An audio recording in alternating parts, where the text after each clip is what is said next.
안녕하세요. 오늘은 비타민C 메가도스 요법에 대해서 말해보려고 하는데요. 비타민C 메가도스 요법은 보통 하루 10g 이상의 비타민C를 복용하는 것을 말합니다.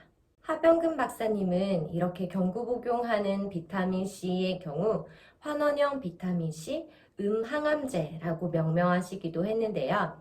우리가 흔히 알고 있는 비타민C의 아버지 라이너스 폴린과 유안 카메론의 비타민C 임상 실험에서 말기 암 환자를 대상으로 아스코베이트 나트륨 형태의 비타민C를 하루에 10g씩 투여하였더니 통증이 감소하고 복수가 없어지고 삶의 질이 향상되고 생명이 연장되는 등의 효과를 보였습니다. 비타민C를 경구 투여하여 비타민C 혈중 농도를 높이면 암세포가 정상세포로 분화하도록 유도하고 콜라겐을 합성하며 암 전이를 돕는 효소인 하이알루로니다제 등과 같은 효소들을 차단하여 암 전이를 막아준다고 합니다. 이때 비타민C 요구량은 개개인에 따라 질병에 따라 몸의 상태에 따라 변화하므로 스스로 시행착오를 겪어가며 장래성 한계치를 찾는 게 중요한데요. 1g씩 1g씩 늘려가면서 설사를 유발하지 않는 최대치를 먹는 게 좋다고 합니다. 보통 본인 몸무게의 50%까지 정도라고 이야기하는데요. 저희 아빠의 경우는 56kg 정도 나가셔서 하루 최대 28g 정도일 것 같은데 제가 주변에서 메가도스 요법을 시행하시는 분들을 본 결과 하루에 36g 이상씩 드시는 분들도 많았거든요. 그래서 스스로 비타민C를 복용하시면서 적정한 용량을 찾는 것이 중요할 것 같습니다. 비타민C 경구 복용은 다분히 예방적인 측면이라고 할 수 있는데요. 전에도 말씀드렸다시피 이미 몸속에 암이 덩어리로 발견되었거나 몸 곳곳에 암덩어리가 전이되어 있는 상태라면 비타민C 경구 복용량만으로는 단독으로 암세포 내에 들어가 분화를 유도할 수준까지 작동하지는 못하기 때문입니다. 이때 필요한 것은 고용량 비타민C 정맥 주사 요법이고요. 수술로 암을 제거하고 더 이상 몸속에 덩어리로 된 암이나 전이된 암이 보이지 않을 때 재발 방지용으로 꾸준히 메가도스 요법을 실행하는 것이 좋겠습니다. 저희 아빠는 비타민C와 더불어 MSM을 함께 복용하고 계신데요. MSM, 천연 식이 유황은 말 그대로 먹는 유황인데요. 한방에서 사용되어 온 광물질 유황은 만병을 물리친다는 천하의 명약이라고 합니다. 그러나 맹독성이 강해 해독작용이 선행되지 않고서는 복용할 수 없는데요. 그래서 흔히 우리가 유황오리라고 해서 오리에게 유황을 먹여 무독의 유황을 사람이 간접 섭취하는 방법을 사용하고 있기도 하죠. 사람의 몸에는 약 140g의 유황을 가지고 있다고 합니다. 수소, 산소, 질소, 나트륨에 이어 8번째로 몸에 많이 존재하는 물질이 유황인데요. 오장육부를 비롯하여 머리카락, 손톱, 발톱, 그리고 세포 곳곳에 이르기까지 유황이 분포되어 있다고 해요. 그중 가장 많이 유황을 함유하고 있는 곳이 바로 심장을 둘러싸고 있는 심낭인데요. 그래서 심장에는 암이 없다고들 하죠. 우리 몸에 필요한 양의 유황을 항상 보유하고 있다면 인간은 596가지의 질병을 예방할 수 있다고 합니다.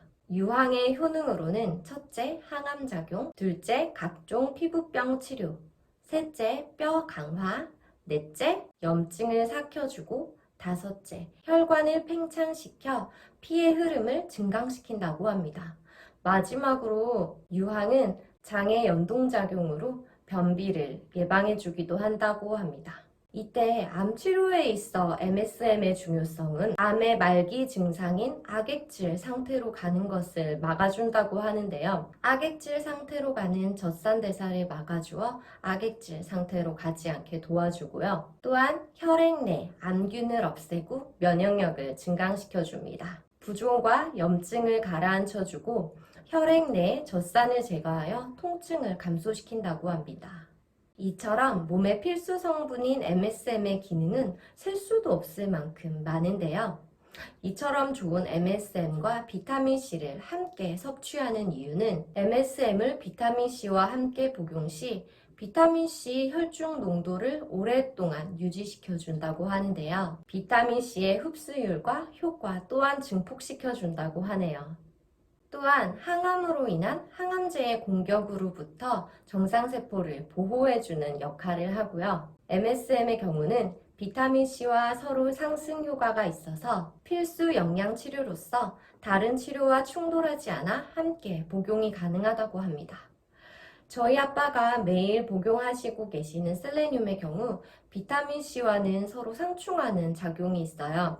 그래서 4시간을 꼭 떼어서 복용해야 되기 때문에 저희 아빠 같은 경우는 아침, 점심 2번만 비타민C와 MSM을 복용하고 계세요. 셀레늄은 보통 저녁 9시 반 정도 취침 전에 복용하시는데 5시 반까지 비타민C와 MSM을 복용하기에는 너무 시간적인 제약이 많이 따르더라고요. 그래서 현재는 어쩔 수 없이 하루에 2번 복용하고 계신데요. 나중에 좀 더 이러한 투병 일과가 정착된다면 하루 3번은 드실 수 있도록 스케줄을 잡아볼까 합니다. 또한 전에도 말씀드렸다시피 비타민C 메가도스 요법을 하실 때 꼭 주의하셔야 하는 점이 있어요. 바로 비타민C를 반드시 분말 형태로 복용하셔야 한다는 건데요. 흔히 보통 사람들이 복용하는 비타민C 알약의 경우 비타민C를 굳히기 위해서 고형제와 예쁘게 반딱거리는 효과를 내기 위해서 코팅제로 겉면을 둘러싼다고 했잖아요. 하루 섭취 권장량 100mg 정도를 섭취하는 보통 사람의 경우 알약으로 비타민C를 복용하여도 아무 문제가 없겠지만 하루 10g 이상을 복용하는 암 환자의 경우 그렇게 다량의 고형제와 코팅제가 몸속에 들어갔을 때 어떠한 부작용이 일어날지 모르기 때문인데요. 밝혀진 부작용으로는 고형의 비타민C가 위 속에서 부서지기까지의 위장장애를 일으킨다는 건데요. 이 외에도 고용량으로 복용했을 때에 밝혀지지 않은 부작용을 피하기 위해서라도 반드시 분말 형태로 섭취하셔야 한다는 거 잊지 마셔야 합니다. 또한 분말이라 할지라도 약간의 위장장애를 일으킬 수는 있다고 하더라고요. 저희 아빠 같은 경우는 초반에 3g으로 시작하셔서 조금씩 증량하셔서 현재 6g씩 드시고 계신데요. 그래서 하루 총 비타민C 12g, MSM 12g을 드시고 계신데 아직까지는 태모달 항암 기간이라서 비타민C를 증량하지 못했어요. 아빠가 태모달 드시면서 약간의 위장장애가 오셨는데 가뜩이나 속이 안 좋은데 신 비타민C를 드시니까 좀 더 속이 쓰린 것 같다고 하시더라고요. 그래서 중간중간 태모달 복용 중에는 하루 이틀 정도 경구 복용 비타민C는 중단한 적도 있었습니다.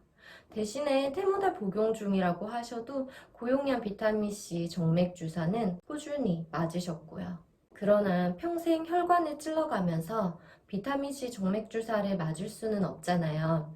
그래서 앞으로 3년에서 5년 정도 계속 비타민C 정맥 주사를 맞으시다가 더 이상 암이 재발 흔적 없고 전이 흔적 없다고 명확하게 안정화되었을 때는 서서히 비타민C 주사는 줄이고 비타민C 경구 복용의 양을 좀 더 늘려 쭉 메가도스 요법으로 더 이상 암이 재발하는 일이 없도록 건강한 몸 상태를 유지하실 계획입니다. 비타민C 같은 경우는 제가 가장 신뢰하고 있는 약이기도 하고 실제로 아빠에게도 효과가 있다고 생각되어서 제가 정말 신봉하고 있는 치료거든요. 그래서 최대한 쉽게 아빠의 사례를 들어가며 설명해 드리고 싶어서 노력했는데 어떻게 잘 전달이 됐는지 모르겠네요. 저희 아빠도 조금씩 그람수를 늘려가면서 비타민C 메가도스 요법으로 건강한 모습 유지하는 거 보여드리도록 하겠습니다. 그럼 오늘 영상은 여기서 마치겠습니다. 안녕.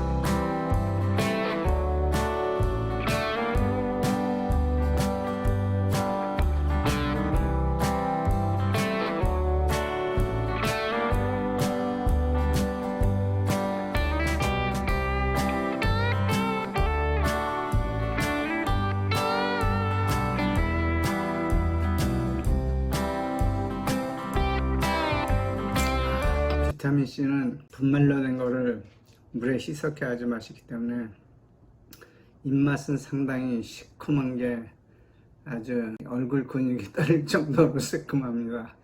저는 뭐 원래 시큼한 거를 안 좋아하기 때문에 이제 더 그런지 모르겠지만 약간 먹는 게 이렇게 쉽지는 않은 것 같은데, 그래도 이 비타민 C가 내 몸에 들어가서 몸의 면역력을 증강시켜 주는데 큰 기여를 한다고 하니까 즐거운 마음으로 먹습니다. 여러분들도 비타민 C를 복용해 주는 것이 면역력도 증강시켜 주면서 신진대사를 정확하게 이루어 주는데 역할을 한다고 하니까 식후 복용해 주면 좋을 것 같습니다. 그래서 저는 이렇게 약간 먹는데 고역이 약간 따르더라도 즐거운 마음으로 먹습니다. 감사합니다.